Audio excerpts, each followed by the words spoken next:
Kami berada di kawasan IKN, Ibu Kota Nusantara. Seperti Anda lihat situasi yang ada, IKN bukan proyek yang mangkrak, tapi secara progresif terus berkembang.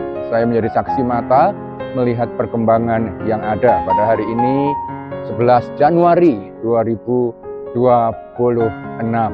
Saya percaya apapun masalah, tantangan yang dihadapi bangsa kita, oleh anugerah Tuhan, Ibu Kota baru Nusantara pasti terrealisasi untuk kemuliaan nama Tuhan.